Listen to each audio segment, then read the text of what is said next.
Professor Marcelo, obrigado, né? Eu queria agradecer aqui a iniciativa da coordenadora Andréia, né? Do professor João, do professor Marcelo. Quero que vocês tenham em mente, assim, eu sou professor do Instituto Federal aqui em Itapetininga, né? E eu dou aula já há algum tempinho. Aqui no campus de Itapetininga eu estou há 10 anos, né? E eu sou professor há uns 30 e poucos anos aí, sendo que no último 1 ano e meio, mais ou menos, é que eu estou exclusivamente aqui no Instituto Federal de Itapetininga. Eu passei a minha vida dando aula nas instituições particulares, né? Então, eu sou formado em Engenharia Civil e em Processamento de Dados pelo Mackenzie. Eu trabalhei no Mackenzie quase 30 anos. Em paralelo ao Mackenzie, eu trabalhei na FAP, na Santana, no Oswaldo Cruz, na FIAP, numa instituição chamada BI Social Quaresma, em Jundiaí, que é parceira da FGV, né? E eu tenho uma formação bem diversificada. Eu sou engenheiro civil, sou analista de sistemas, sou matemático, né? Meus amigos brincam que eu sou estudante profissional, que eu fico diretamente nessa atividade. Mas o que eu queria comentar com vocês aqui é com relação à nossa a atividade que eu vou passar para vocês, né? Eu literalmente ontem eu montei, abre aspas, um Frankenstein de PowerPoint. Eu fui juntando apresentações, né? Então, por exemplo, tem pedaços de apresentações que amigos meus do Mackenzie, quando eu trabalhava lá, compartilharam comigo. Tem pedaços de apresentações de professores do Instituto Federal que me ajudaram, né? Algumas das imagens que eu vou passar para vocês são do livro do professor Borges, que já morreu faz 20 anos, deu aula há 50 anos, né? Então, eu vou passar para vocês, eu fiz um compacto. Imagine que tem aqui umas 4 aulas ali condensadas, né? Mas antes de começar a minha apresentação, eu queria comentar para vocês o seguinte. A atividade que o professor Marcelo, o professor João e eu combinamos de vocês fazerem aqui, só para vocês terem uma ideia, quando eu era aluno no Mackenzie em 84, fui fazer topografia em 85, eu vi uma vez num acampamento de topografia que a gente fazia lá 2 semanas como aluno, em Guarulhos. Aí eu como aluno mal pude acompanhar, porque era assim, o professor fazia um grupo de 10, 12 pessoas, vários grupos de 10 pessoas, né? Então, parte do grupo participava da atividade. Eu vi parte da atividade, eu não participei como aluno nessa ocasião. Depois eu virei professor do Mackenzie. E aí, nessa época, os acampamentos de topografia, eles eram uma semaninha só, no mesmo local. E 2 vezes, como professor, eu tive a oportunidade de ver a atividade que eu vou passar para vocês. Tá? E passado todo esse tempo, uns 4, 5 anos atrás, no Instituto Federal, o nosso diretor precisava fazer o levantamento de uma região lá para ser construída a nossa quadra poliesportiva, né? E aí nós juntamos os alunos das diversas etapas, 4 ou 5 professores, e nós fizemos algo parecido com o que vamos fazer aqui. Então, o que eu quero contar para vocês antes de iniciar a apresentação, tá? Essa atividade, nos meus 30 e poucos anos de vida acadêmica, incluindo estudantil e profissional, né, eu vi umas 3 ou 4 vezes. E o que a gente está propondo fazer aqui é algo que você faz uma vez na vida e não esquece nunca mais. E é algo que nem todo mundo tem oportunidade de ver. Tanto que, na agenda das atividades, eu imaginei o seguinte, hoje a palestra, na terça-feira, 2 professores voluntários do Instituto Federal virão comigo aqui para uma atividade prática, que a gente vai ver o que é. Na quarta-feira à tarde, eu pedi permissão para a coordenadora Andréia, eu vou trazer os meus alunos para verem algo aqui que a gente vai fazer, porque eles também não vão ver lá. Aí na quinta, a turma de vocês continua, uma turma de vocês continua, e depois na outra terça-feira, a turma de vocês continua. Então, eu quero que vocês tenham em mente, o que eu vou falar aqui, pode parecer papo de professor que queira segurar vocês aqui numa aula e tal, e de certa forma, essa palestra é uma aula, na verdade é uma super aula, né? Sem contar com a minha parte, né? Estou falando em relação ao conteúdo. Mas essa parte é uma super aula. Por quê? Nós estamos juntando 2 ou 3 aulas explicando vários conceitos de levantamento altimétrico aplicado para a área rural, né? E vocês vão ter uma prática. Então, eu já formei várias turmas de engenheiros, de arquitetos, de técnicos de edificações e pouquíssimos tiveram a experiência que vocês vão ter aqui. Então, o que o professor Marcelo falou é extremamente relevante. Se vocês quiserem dar valor a isso, tudo bem. Se vocês não quiserem avaliar isso, também tudo bem, o problema é de vocês, não meu. Nem do professor Marcelo, nem do professor João, nem da professora, a coordenadora Andréia, do diretor. Entenderam? Então, sem esticar muito mais, o que a gente vai fazer? O Johnny está me ajudando aí, eu passei uma listinha, como eu estava falando no começo, né? Essa listinha, quem quiser colocar o nome, quem não quiser não é obrigatório, tem lá um espaço para e-mail e para WhatsApp. Por que eu coloquei isso? Né? Estou aqui confiscando os dados de informações. Não. Se a gente tiver uma outra atividade dessa no futuro, seja aqui no Instituto Federal, seja aqui na ETEC ou no Instituto Federal, de repente a gente solta uma malinha direta aí para quem tiver interesse em participar. Tá? Bom, vamos falar de curvas de nível, né? Mas basicamente o que vai ser no nosso trabalho aqui? Né? Como é que eu dividi a apresentação? Rapidamente eu vou falar o que são curvas de nível. Depois eu vou falar dos diferentes terrenos que a gente consegue perceber com as curvas de nível. Superficialmente eu vou falar dos métodos que nós temos para fazer levantamento de curvas de nível. E aí depois eu vou passar rapidamente sobre alguns equipamentos. Eu trouxe até um nível aqui para ilustrar. Ok? Aí eu vou comentar da dinâmica de levantamento de dados que a gente faz no campo, que provavelmente, se tudo correr bem, vocês vão fazer. Tá certo? Depois a metodologia de traçar as curvas de nível, e no final eu vou comentar um pouquinho da bibliografia de referência que eu estou trabalhando. Tá? Então, o que são curvas de nível? Né? Curvas de nível são linhas imaginárias, tá certo? Que a gente traça numa planta, num mapa, em cima de um local que a gente está estudando, e essas curvas de nível, elas representam uma mesma altitude ou uma mesma cota. Tá? É interessante quando a gente fala isso, porque as curvas de nível, no fundo, elas, para quem olha a planta, olha o projeto, elas dão a ideia de profundidade. E elas eram a forma que foram inventadas, muito antes de computador, para você poder passar para um projetista, para quem quer que seja que fosse ler a sua planta, a pessoa tem indicação de como é o terreno, ok? Bom, então, vamos lá. Né? Quando você fala de curvas de nível, né? Acho que esse desenho é o mais representativo, né? Você imagina aqui um morro, uma montanha, imagina que você é um gigante que vai com uma faca lá e corta o morro assim, em planos paralelos, certo? O que são as curvas de nível? Você cortou, por exemplo, a 10 metros, a 20, a 30, a 40, a 50. Você imagina que a interseção desse corte com o relevo que você fez, ela é projetada no papel. Então, por exemplo, esse desenho aqui, né? Você teria essas fatias, essa projeção seria o que essas fatias estariam sendo desenhadas, tá certo? Ou esse outro terreno. Agora, veja que interessante. Quando você tem ele mais suave, as curvas são afastadas. Quando você tem ele mais íngreme, as curvas são próximas, tá certo? E isso diz muito para a pessoa que está fazendo o estudo da curva de nível. Então, aqui eu peguei dois casos, né? Vocês já devem ter passado pelas estradas aí, a gente está numa região aqui agrícola, né? Vocês, de repente, veem alguma encosta, tá certo? E aí vocês veem o plantio sendo feito respeitando um alinhamento, né? Esse alinhamento foi feito com curvas de nível. Quando o terreno é plano, direto, você vê as curvas em paralelo. Quando o terreno tem curvas, né, você vê, quando o terreno não é plano, é ondulado, você vê as curvas propriamente ditas. Ok? E outra coisa interessante é o seguinte. Você imagina que em planta, se eu fizesse um corte assim nas curvas de nível, né, eu estaria vendo uma seção. Esse processo é tão interessante que ele não acontece apenas para terreno. Eu tive a oportunidade, uma vez eu estava em viagem com a família nas ilhas gregas, olha que chique, né? A minha esposa tem parentes na Grécia, então por isso que a gente esteve lá. E eu estava numa das ilhas gregas lá com ela, uma menos famosa, e de repente eu estou no meio lá da praia com meus filhos e tal, aí eu vejo alunos com balizas no meio do mar.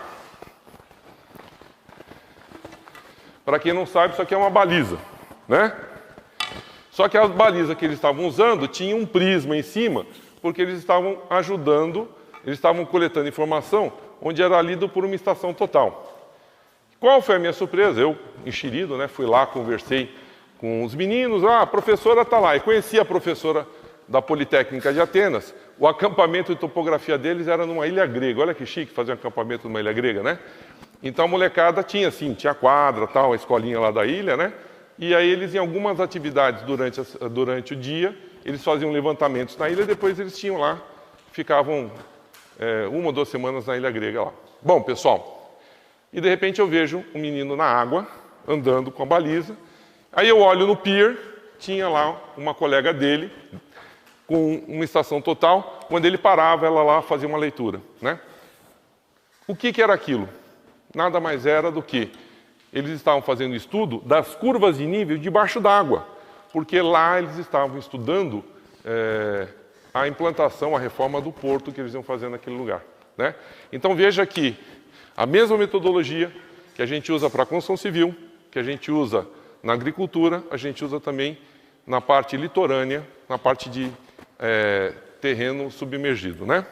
E quando eu falo, por exemplo, de curvas de nível, aí o traçado que você vê nas curvas de nível proporciona para a gente perceber que tipo de terreno que é, né? Então, quando você pega, por exemplo, e encontra curvas de níveis afastadas como essa, você está num terreno cujo caimento é mais suave.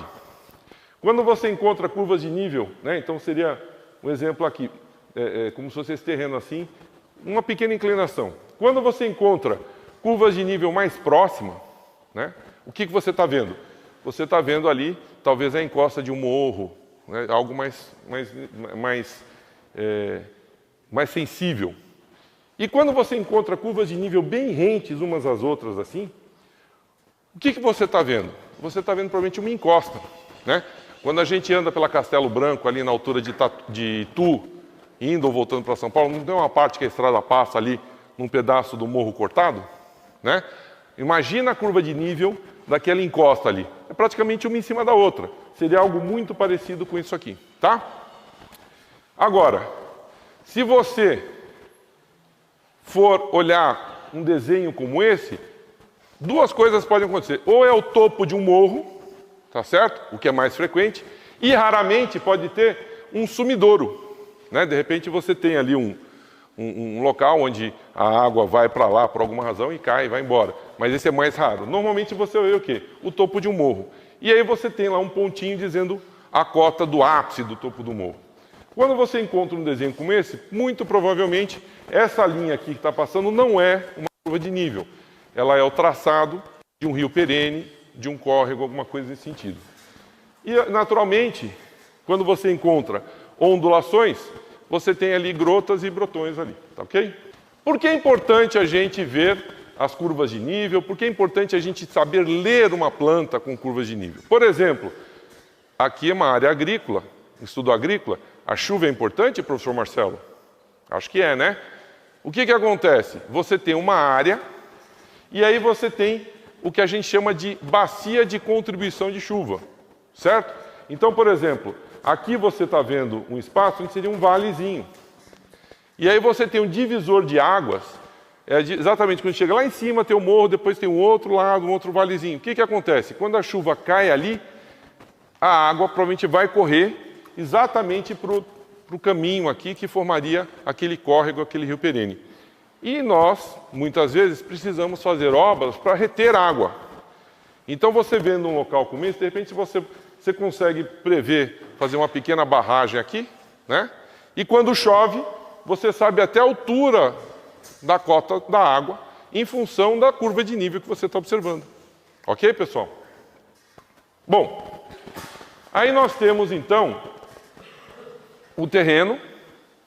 Eu tenho a necessidade de obter as cotas. Aí a pergunta que vem na sequência é: como é que a gente tira as cotas? Como é que a gente descobre as cotas desse terreno, né? Então existem alguns métodos. Um dos métodos, que é o que a gente vai usar aqui, é o de quadriculação. Existe outro de radiação taquiométrica e outro de seções. Então, quando a gente fala do método de quadriculação, esse é um dos métodos mais precisos que tem quando a gente possui recursos limitados, tá certo? Ele é mais trabalhoso, mais demorado, mas ele é um método que você vai ter uma resposta do terreno, você vai poder ver do terreno muito facilmente o que está acontecendo. E como é que consiste esse método? O que consiste basicamente?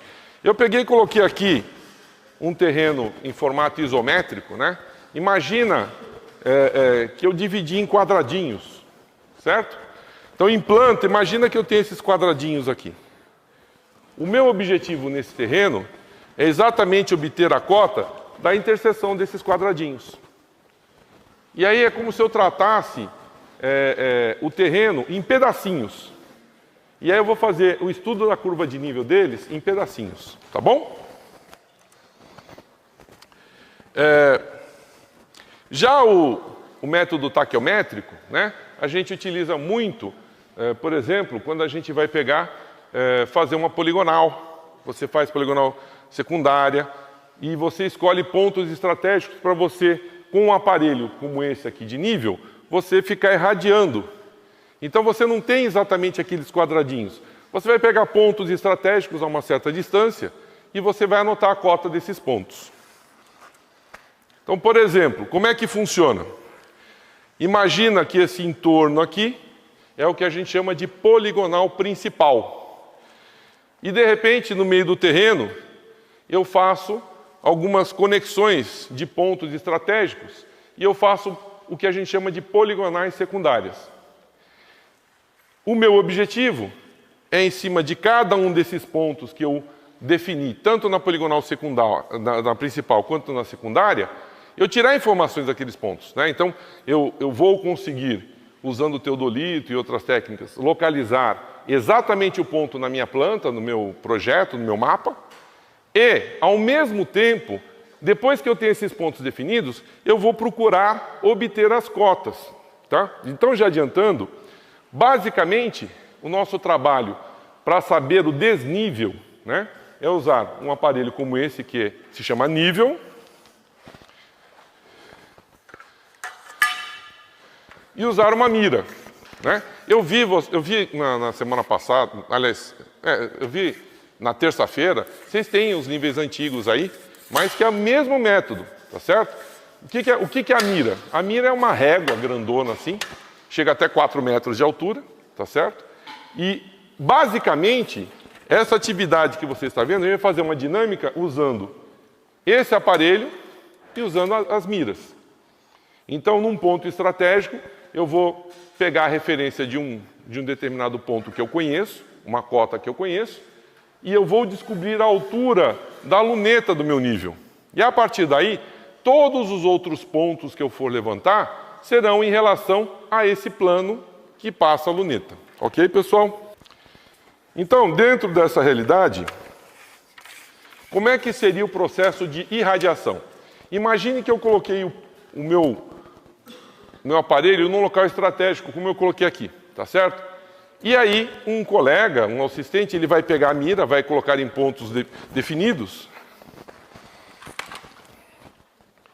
E durante o meu levantamento, a gente vai medir a distância do aparelho até aquele ponto. Além do mais, né, eu também vou saber o quê? Eu também vou ter a ideia do ângulo que eu estou fazendo a leitura. Então, você imagina, suponha que eu tenho aqui o norte, e aí eu defini aqui, rumo 45, NE, né? Aí eu pego um ponto no rumo 45. Que distância? 5 metros. Depois eu vou pegar um ponto na direção este, por exemplo, 10 metros. Depois eu vou pegar um ponto sueste 70 graus, por exemplo. Aí eu pego a 2 metros. Com isso, esse exercício, você faz algo parecido com isso aqui. Então você pega um conjunto de pontos na vizinhança do aparelho, um conjunto de pontos naquela região que interessa do seu levantamento, e aí esse conjunto de pontos, né, você começa a ter informações para o seu exercício. No escritório, quando você tem essas informações, o que você vai fazer?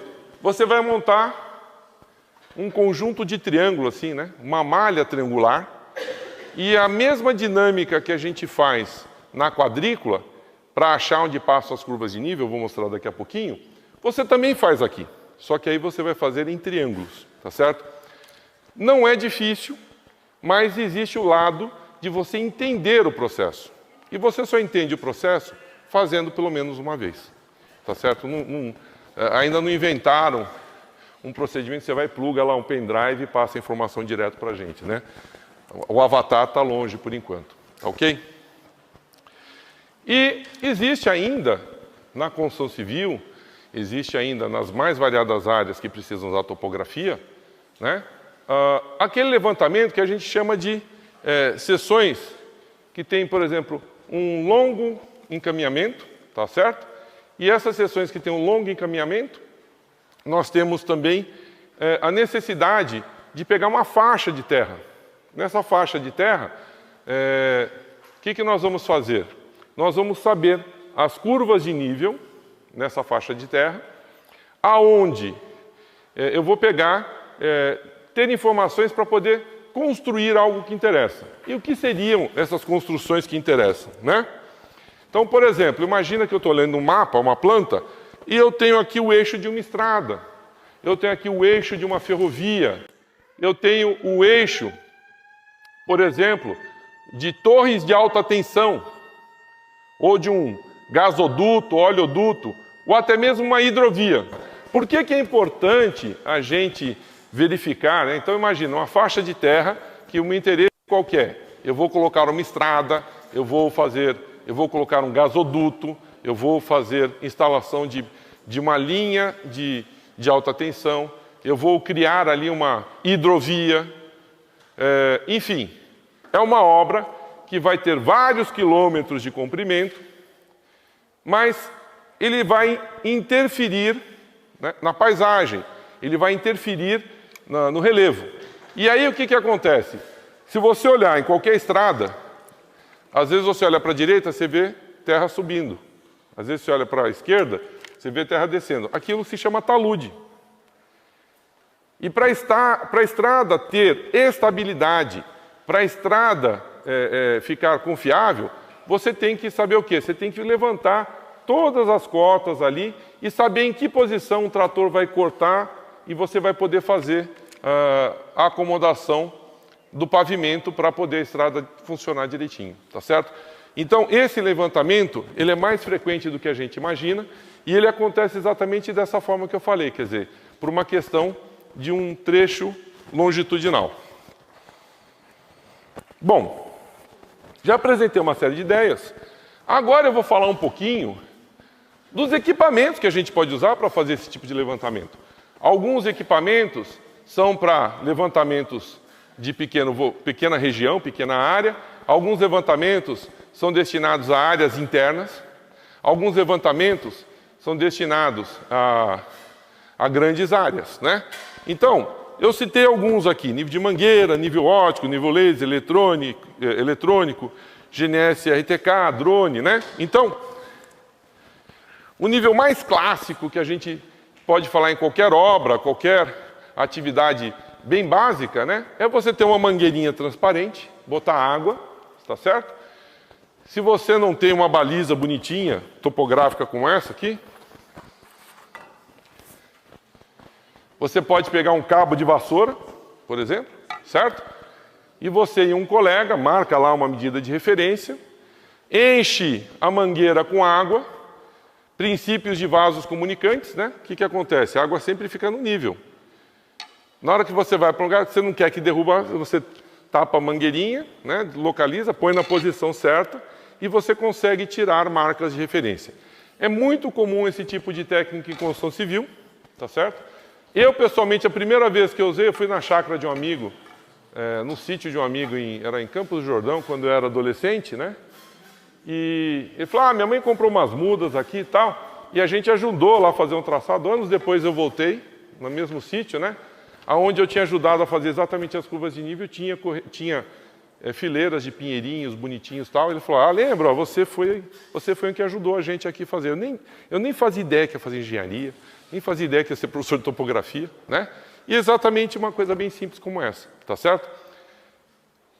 Muito normal, muito comum na construção civil. Agora, o equipamento que nós vamos usar é esse aqui, né? Nós vamos trabalhar com níveis, né? Particularmente no Instituto Federal nós temos 3. Aliás, uma coisa que eu comento com os meus alunos, né? Pessoal, Isso aqui é nosso, entre aspas, né? É público, é da instituição. Usem com carinho, né? O primeiro que estava lá, os alunos não usaram com carinho. Quando eu cheguei, professor, saíram aqui com o ocular na minha mão. Eu falei, caramba, né? Aí eu fui, consertei, na verdade paguei do bolso, né? Acabou porque não tinha verba para reparar. Então, quer dizer, os equipamentos quando a gente usa, né, tem que usar com carinho. Se usar com carinho, ele dura muito tempo. Se for displicente, né, vai estragar. Isso independente de ser na iniciativa privada, independente de ser na escola, na faculdade, independente de ser instituição pública ou não, tá certo? Trabalhando direitinho, dura muitos anos. Trabalhando displicente, sendo displicente, não tem jeito, vai estragar como qualquer outra coisa, tá bom? Mas eu quero que vocês prestem atenção, esse modelo aqui é moderninho, né? Mas talvez vocês já tenham visto em museu ou em alguma fotografia esse tipo de nível, tá certo? Um modelo mais recente, mais antigo em relação a esse. Então existem vários modelos. Qual é o objetivo desse aparelho? Garantir que a luneta olhe esse plano. Então imagina, né? A luneta daqui, ela olha esse plano. Então toda a dinâmica que a gente vai fazer em relação ao nível é você, na hora que você botou o aparelho, você deixou ele nivelado. Nivelado significa ele deixar perfeitinho aqui, em relação paralelo ao chão. A partir daí começa a dinâmica. Normalmente a dinâmica é assim, a gente vê um ponto de referência, né? Aquele ponto de referência, a gente vê, bota a mira, né? Aquela mira lá, em cima do ponto de referência e vê quanto o aparelho, o plano que o aparelho está acima daquele ponto de referência. Aí a gente calcula esse plano, a cota, a altura desse plano. E a partir daí, todas as leituras que a gente vai ver em relação a esse plano, quanto o próximo ponto está abaixo desse plano. É essa dinâmica que a gente faz. E como a eletrônica funciona, né, também existem níveis mais sofisticados. Eu já cheguei a trabalhar com alguns desses, né? Esse aqui eu até brincava com os alunos que quando ele crescer vai ser um bule de café, porque ele tem uma alça aqui, né? E parece realmente um bule. Mas aqui ele tem, aqui em cima, um cilindro que ele fica girando raio laser.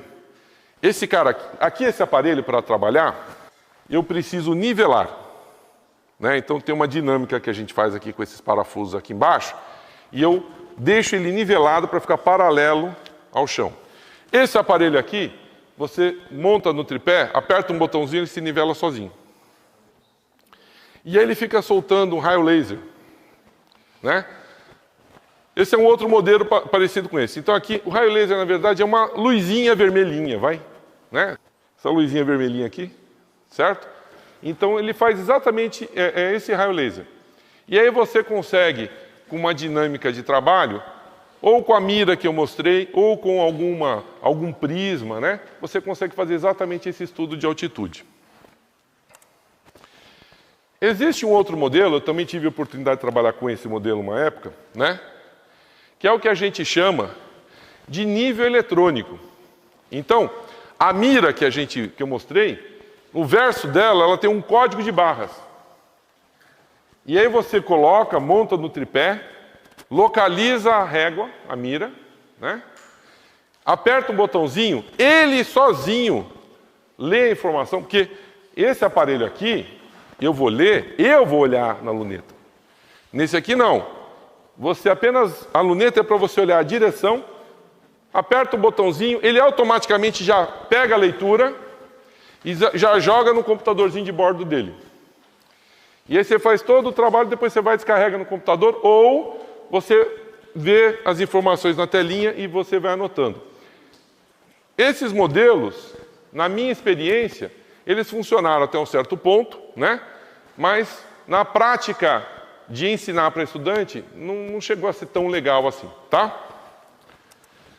E também temos coisas mais sofisticadas, né? Você tem lá, usando a nuvem de satélites que nós temos voando em cima da gente, lá em cima, que ninguém vê, existe uma solução que usa o sistema do GPS, tá certo?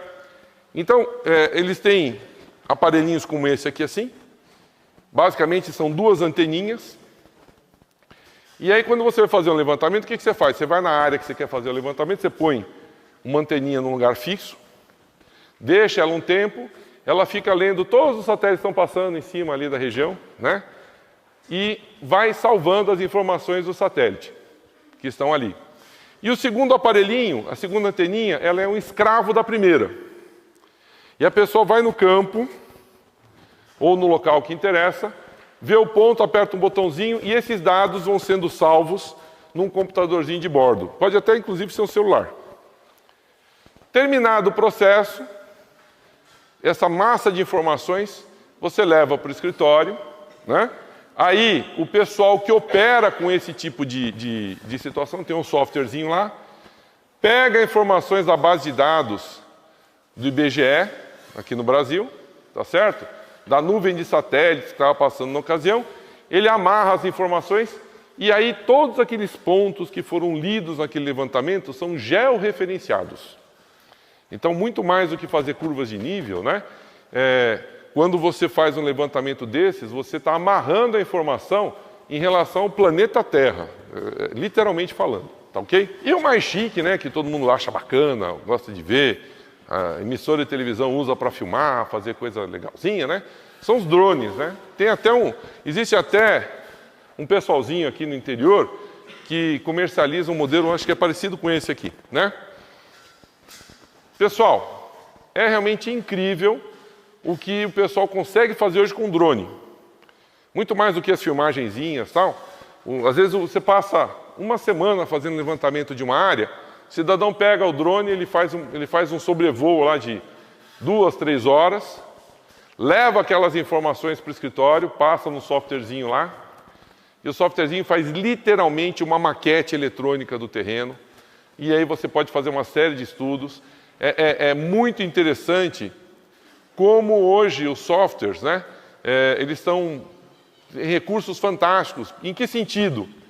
Quando eles fazem esses levantamentos, de repente tem uma área lá que tem uma árvore, né? Aí no software você pede assim, remove a árvore.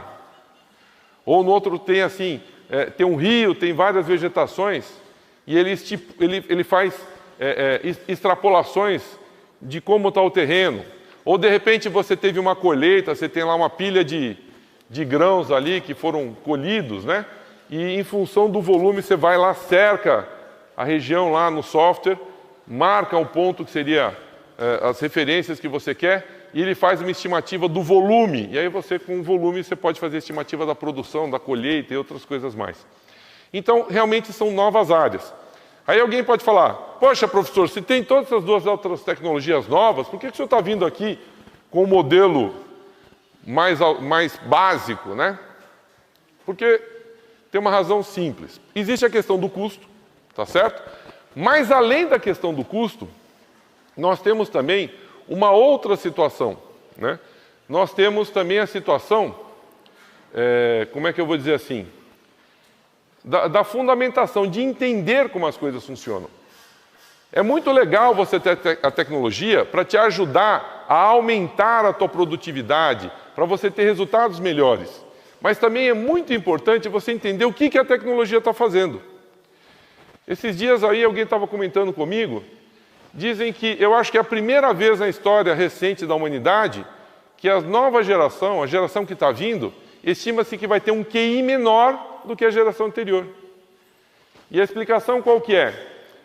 A geração que está vindo, entenda-se, vocês, e quem vem depois de vocês, está tendo um mundo tão mastigadinho, com tanta coisa bacana, que coisas básicas que a geração anterior, a minha e quem veio antes da minha, né, faziam, e hoje vocês não têm a dificuldade. Ela está lá resolvida num aplicativo do celular ou alguma coisa básica. Eu me lembro muito bem, as calculadoras científicas, né? Eu tive muito contato, na minha família tinha engenheiro, arquiteto e tal. A geração anterior à minha, as calculadoras estavam começando a ser novidade, né? Eles tinham aprendido a calcular usando régua de cálculo. Você falava uma conta, o cara respondia na hora. A minha geração já pegava a calculadora científica e começava a fazer continha. Então, a facilidade é muito legal. Ela proporciona produtividade. Mas não esqueçam a questão de vocês terem se aperfeiçoando. Tá legal, professor, você está contando aí que esse aparelho vê diferença de cota, de nível. O que é isso? Vamos lá. Quando você usa como referência a altura média do nível do mar, né, aí você está falando de altitude.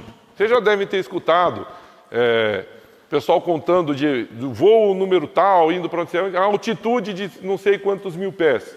Quando você escuta a palavra altitude, o plano de referência, né, a altura de referência, o zero seria o nível médio do mar.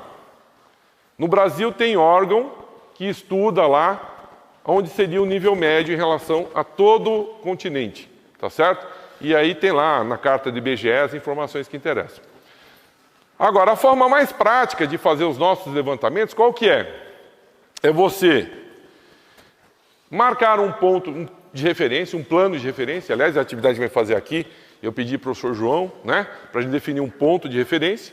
E aí você chama aquele ponto, por exemplo, de cota 100, ou cota 10, se é uma coisa pequenininha ali, né? E aí você faz todo o levantamento a partir daquela sua cota de referência. Ah, professor, mas eu queria amarrar o meu levantamento em relação ao Brasil, em relação às altitudes, né? Como é que eu faço? Então você tem que procurar uma referência devidamente regulamentada. Segundo o outro professor, eu esqueci o nome dele, que eu já encontrei aqui umas 2, 3 vezes, no meio do jardim ali da frente de vocês, vocês têm uma dessas referências. Certo? Ela é protegida por lei. Você não pode ir lá e tirar. Uma vez que ela está lá, ela é protegida por lei. Essas referências, você prende um marco desse aqui. Eu vou passar para vocês olharem, por favor, depois devolvam, tá? Eu vou marcar aqui. Isso aqui você cimenta. Tem um buraquinho aqui, você passa o aramezinho aqui e você cimenta aqui, ó.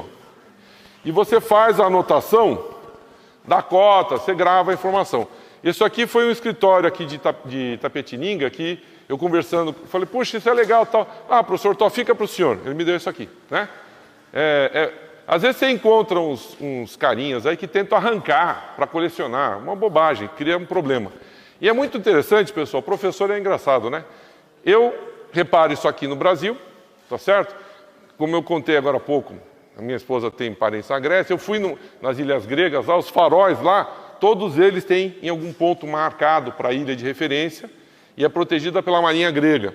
Eu estive na China, você vê a marca lá em Pequim, a marca do centro da cidade, tem lá a Rosa dos Ventos, assim, e aquela marca central é uma referência também.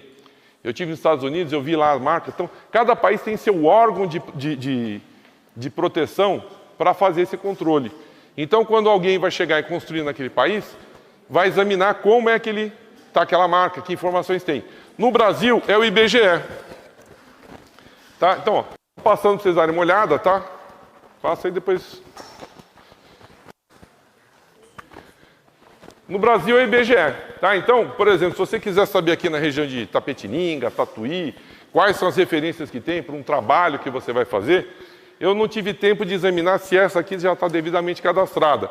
Mas você tem o site do IBGE, você localiza essas marcas e você consegue lá, inclusive, tirar um relatório para saber que informações você tem, se está ativo, se foi estragada, se continua lá, tá certo? A última vez foi verificada, que cota representa e tudo mais, tá bom? Bom, e agora, como é que a gente vai fazer a nossa dinâmica?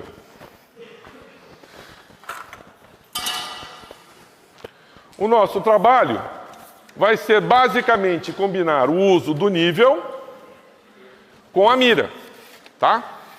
E a forma de você registrar isso, eu vou ensinar a forma que eu gosto, que eu estou acostumado, que eu fui ensinado e que eu ensino, né? É essa tabela que eu uso como referência do livro do professor Borges, que eu vou mostrar no final. Então existe uma metodologia. Que informações a gente usa quando trabalha com esse aparelho e a mira, né? Primeiro, você tem um ponto que a gente vai chamar de RN. RN é a referência de nível, tá certo? No nosso exercício aqui, a referência de nível vai ser um local que nós definimos, um ponto estratégico. Mas poderia, inclusive, aqui até bem próxima, a gente poderia usar a referência oficial. Por que eu sugeri ao professor João que a gente não usasse a referência oficial? Primeiro que o caminho da referência oficial, a área que a gente vai fazer o levantamento, às vezes os alunos podem introduzir algum erro, né? E segundo, às vezes você tem uma cota toda quebrada e é mais fácil você começar com uma referência de nível, por exemplo, cota 1000, cota 100, cota 500, cota 50, do que você começar com uma referência de nível 748.331. Então fica mais fácil você começar na conta com uma referência de nível mais precisa, tá ok? Então, isso é a primeira coisa. Aí você vai na referência de nível, alguém segura a mira, o colega vai lá, examina e ele consegue ler essa altura. Essa primeira altura, que é a altura desse plano, ela é conhecida como altura do instrumento. Então, a partir do momento que você definiu uma altura do instrumento, todos os outros pontos que você vai observar, você vai fazer o quê? A altura do instrumento, menos a leitura que você tem, você vai achar a cota daquele ponto que você achou, tá? E você vai fazendo isso, aí pode acontecer duas situações em algum momento. Ou você foi se deslocando, e aí a pessoa vai olhar e ela não consegue mais ver a mira. Essa mira tem 4 metros de altura. O que significa se ela olhar e não conseguir achar a mira aqui? É que você achou um ponto que está mais abaixo do que 4 metros. Então você não vai conseguir enxergar. Ou seja, em relação à altura do instrumento, daquele plano que você está olhando, você está muito para baixo. Ou uma outra situação, você está indo, olhando, a pessoa começa a ver 45 centímetros, 35 centímetros, 27 centímetros, 10 centímetros, daqui a pouco só estou vendo terra. O que aconteceu? A pessoa foi se afastando, foi para um ponto mais alto do que a altura do instrumento. Entenderam?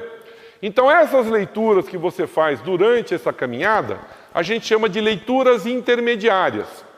Quando você chega no momento que você não consegue ver mais, seja porque foi para baixo ou para cima, a última leitura a gente chama de leitura de mudança. Aí você anota, aquele último ponto que você fez, ele vai servir de referência para o próximo movimento. Aí você tira o aparelho daquele local, leva para um local estratégico, você localiza aquele ponto que foi o último que você viu e repete o processo, ou seja, aquele ponto vira o RN, vira referência de nível para o próximo conjunto de leituras. Você acha uma nova altura do aparelho, um novo plano de referência, e aí todos os outros pontos que você vai ler, né, eles vão estar abaixo daquele plano, e você coleta novamente as informações. Tá ok? Para vocês entenderem a dinâmica de preenchimento dessa tabela, eu tentei copiar o PowerPoint de um colega meu do Mackenzie, o professor Sérgio, né, na sequência de slides. Então você imagina, ó, o aparelho está colocado numa posição estratégica, tá certo? Vendo um plano de referência, um ponto de referência atrás. Agora, eu quero saber a cota do ponto 2. Achei a cota do ponto 2. Como é que você acha a cota do ponto 2? Eu faço a leitura que está na mira, ou seja, esse plano está essa altura acima da cota 2. Eu subtraio desse plano e eu acho. Então, a primeira referência, por exemplo, cota 100, eu vi 1,20 qualquer coisa. Então, a altura do aparelho é 101,25 qualquer coisinha. Vou para o próximo ponto, cheguei aqui. Eu fiz uma leitura. Essa altura do aparelho menos essa, eu tenho a nossa cota. Vou para o ponto 3. Mesma coisa. Essa altura do aparelho, menos o que eu li na mira, eu tenho a próxima cota. Vou para o ponto 4. O ponto 4 é o último que eu vou conseguir ver com o aparelho nessa posição. Então eu vou ler normalmente, só que em vez de colocar em intermediário, eu vou botar ele como mudança. Por quê? Depois desse ponto, eu vou tirar o aparelho daqui e vou colocar numa nova posição que eu consiga ler as próximas leituras. E esse último ponto, ele vira a referência da próxima leitura. E aí eu começo a fazer as novas leituras. Certo? E o processo se repete. O último ponto lido eu também coloco como mudança. Por quê? Nós podemos fazer uma continha para verificar se nós não erramos nas contas que nós fizemos aqui nessa tabela. Presta atenção. Existe o erro de leitura. A pessoa pode ler errado. E existe o erro de conta. É muito engraçado, né? Toda vez que eu chego nessa parte da matéria, eu me lembro dos alunos, né? Foram tirar a leitura da poligonal. Imagina que a poligonal, estou dando a volta nessa sala. Aí ele foi vendo as cotas, né? Ele saiu, por exemplo, aqui da cota 100, quando ele voltou, chega na cota 102. Gente, o chão mexeu aqui. Continua a mesma cota. O que ele fez no meio do caminho? Ele foi errando, acrescentou 2 metros na leitura, por exemplo. Tá? Isso é mais comum do que vocês imaginam quando o aluno está distraído. Então, existe esse erro de leitura e essa conta de verificação não resolve isso. Tá? É uma questão de prestar atenção. Por isso, a gente faz uma coisa que a gente chama nivelamento e contra-nivelamento. Ou seja, a gente sai de um ponto que eu conheço, eu vou até o ponto que eu quero. Cheguei naquele ponto que eu quero, eu uso ele como um ponto de partida e eu volto no ponto inicial. Se eu fiz o trabalho correto, eu vou chegar aqui.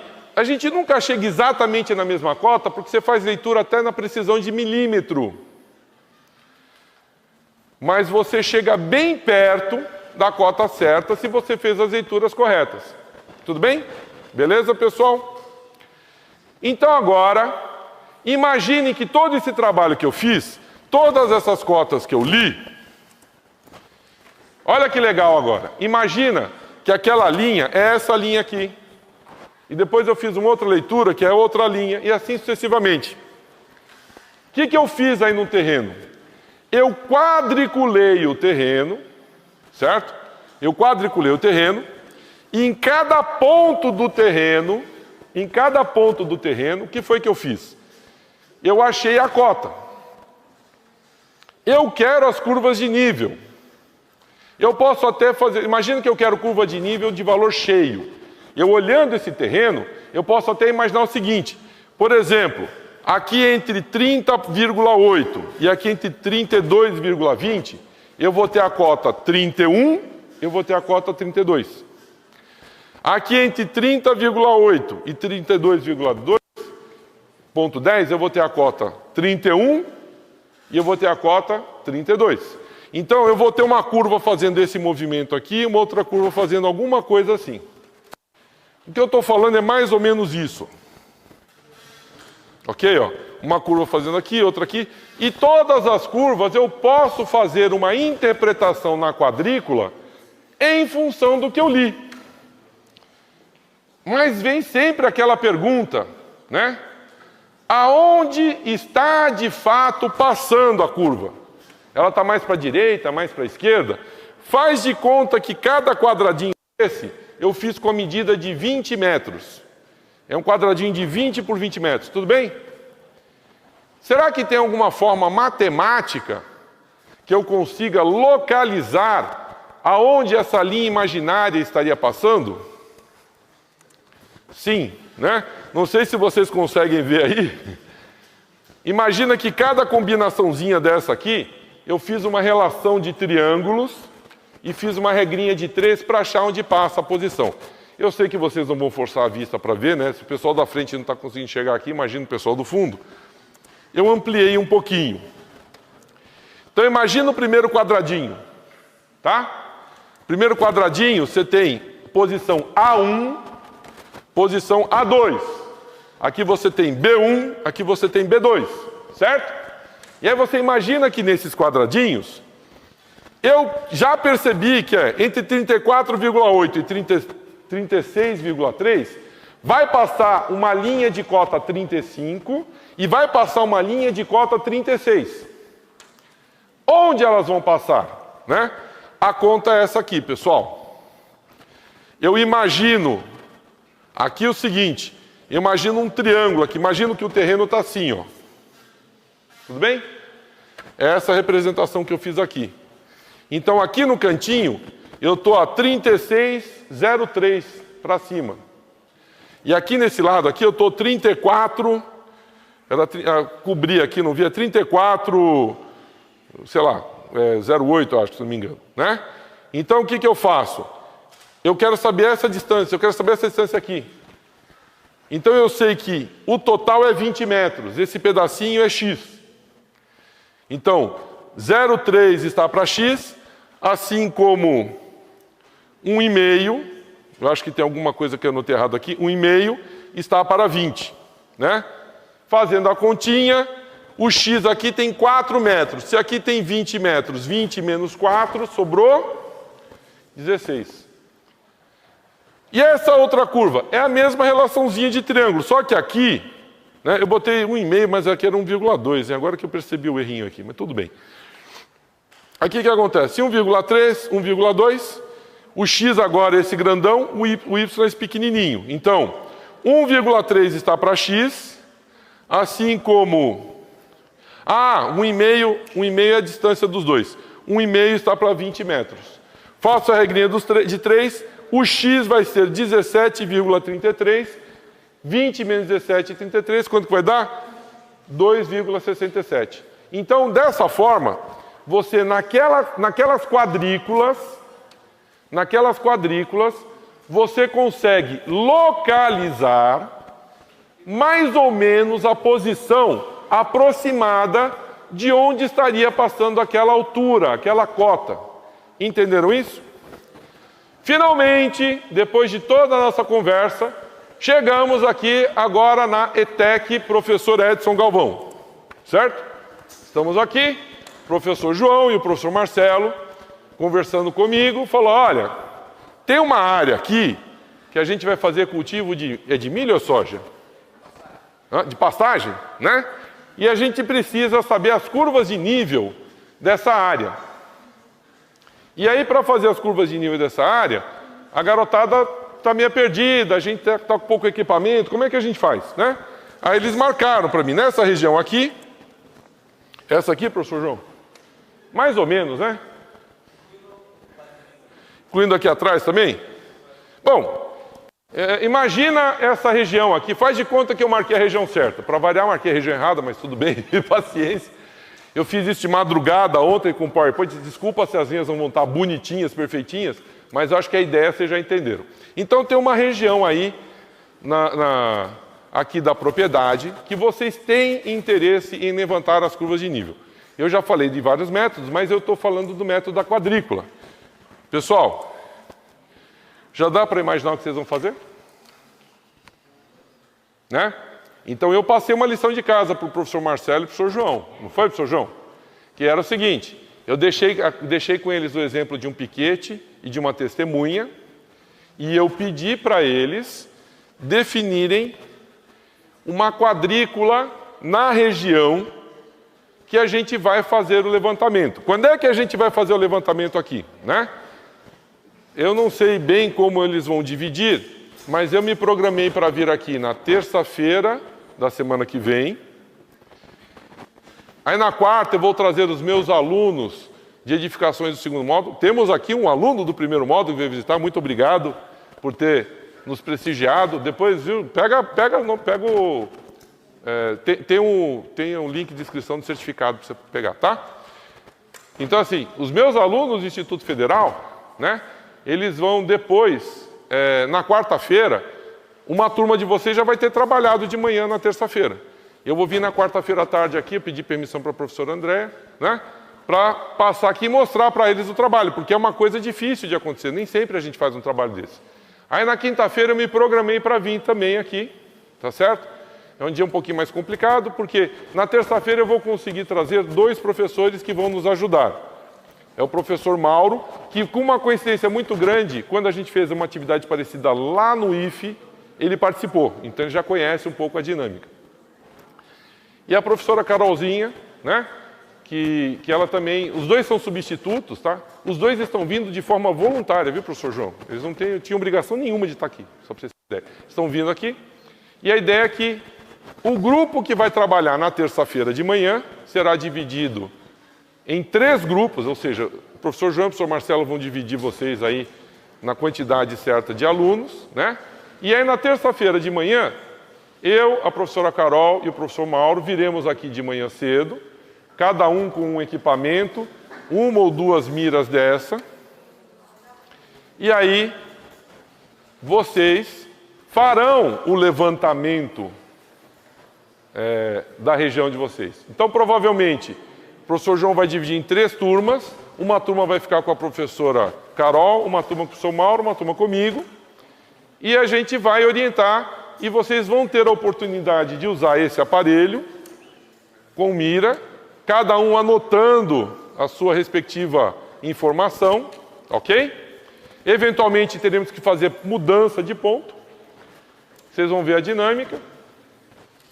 E aí até falei para o professor João e para o professor Marcelo para eventualmente me acompanharem, porque na quinta-feira eu virei sozinho.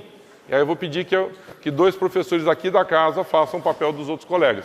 Na outra terça-feira, tanto a professora Carol como o professor Mauro também se prontificaram a vir também, tá? Pessoal, não é da boca para fora. Raramente eu consigo, como professor, ter uma dinâmica como essa. Quando eu falei para vocês no começo da palestra, que é algo que quase nunca se faz, a gente explica no papel, na teoria, com slide e tal, mas raramente a gente faz, não é figura de linguagem. Aqui nós conseguimos combinar 2 necessidades. A do campus de vocês aqui, DETEC, de usar os equipamentos que nós temos. E a nossa, de ter uma área para fazer uma atividade como essa. Tá certo? Então, realmente, eu vejo isso como início de uma parceria entre o Instituto Federal, aqui de Itapetininga, e a ETEC, aqui do professor Edson Galvão, aqui, para a gente trabalhar. Então, quando o professor Marcelo, no começo da palestra, falou aproveitem a oportunidade, acho que foi um conselho muito sábio, e o que eu estou falando para vocês, raramente, na minha carreira, eu tenho mais de 30 anos de aula, né? Eu tive a oportunidade de fazer uma atividade como essa, tá ok? Para completar, né? Alguém poderia dizer assim, professor, que livros o senhor está usando? Tem um monte de livros de geomática, de geoprocessamento, tal, tem um monte de livro bacana, mas eu tenho uma filosofia. O livro bom é aquele que o aluno tem acesso. Aí eu fui na biblioteca do Instituto Federal, tem esses 4 livros de topografia aí, né? Esse aqui é um técnico feito pela Saraiva, que faliu e está com a Érica agora, alguma coisa assim. E esses 3 aqui são do Edgar Buchen, e o autor desse livro é o professor Alberto de Campos Borges, quem eu tive o prazer de ser aluno, e depois eu até tive um tempo pude trabalhar com ele já morreu, já faz quase 20 anos que ele morreu, tá certo? O professor Borges deu aula há 50 anos. Ele deu aula, assim como minha origem é no Mackenzie, ele também era do Mackenzie, mas ele deu aula no Mackenzie, na FAAP, na Mauá. Eu nunca me lembro, ele também deu aula numa escola técnica agrícola, que eu não me lembro qual que era, tá certo? Foi diretor da FAAP, se eu não me engano, tal.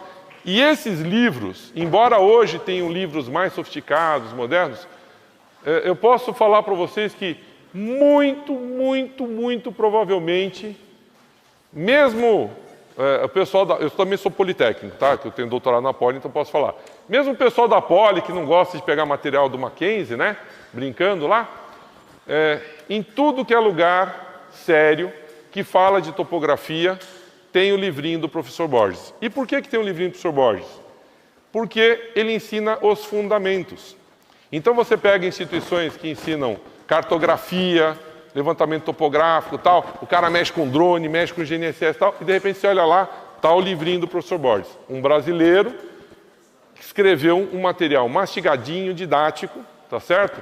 E eu posso dizer que influenciou muita gente. Então tem muito agrônomo, muito engenheiro, muito arquiteto, muito técnico de edificações, muito cartógrafo que teve o prazer de usar esse material. Eu particularmente tive o prazer de ser aluno dele, né?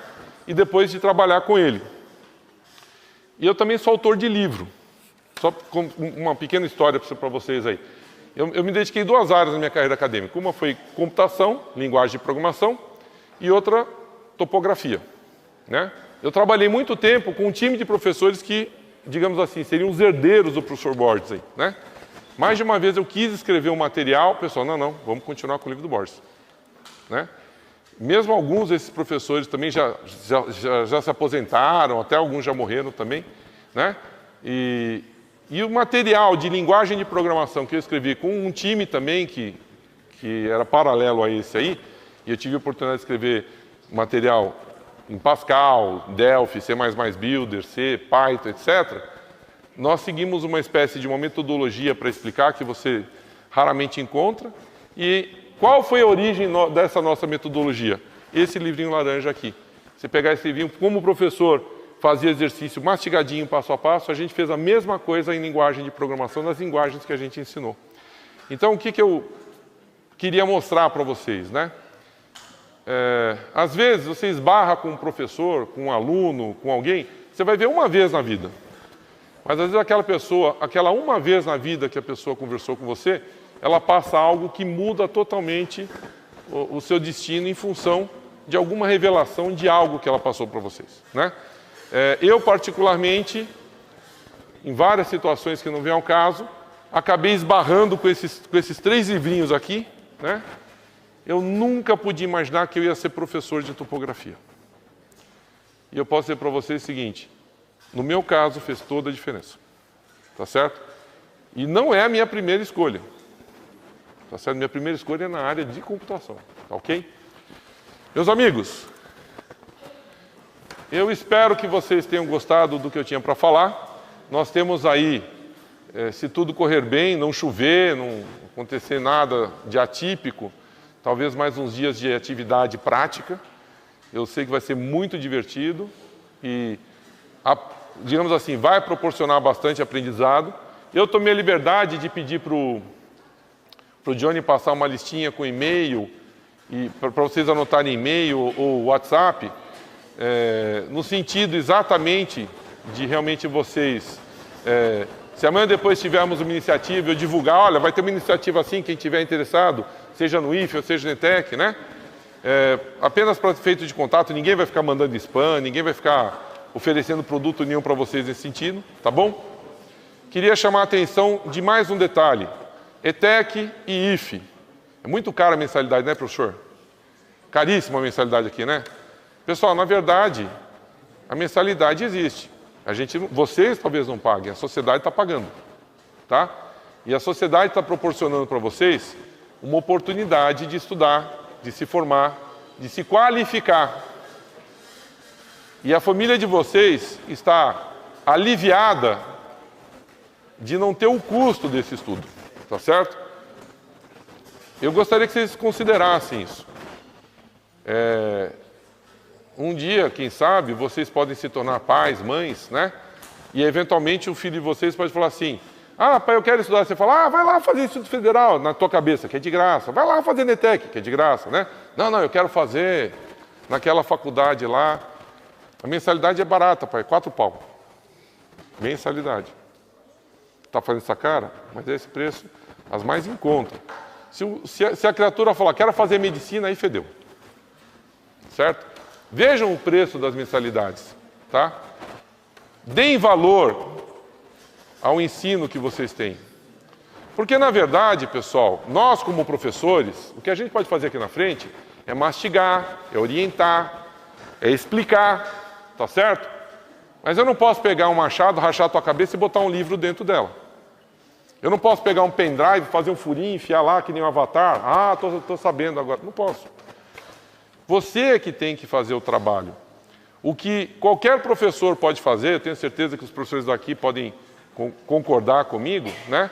A gente pode se empenhar para fazer um PowerPoint bonitinho, trazer um equipamento legal, pedir para os alunos que nos apoiam pegar a lista para contato, gravar para a gente tentar fazer um vídeo depois, deixar para vocês assistirem depois. A gente pode usar tudo que é recurso para proporcionar o melhor para vocês poderem estudar, para tentar achar o melhor caminho para você assimilar o conhecimento.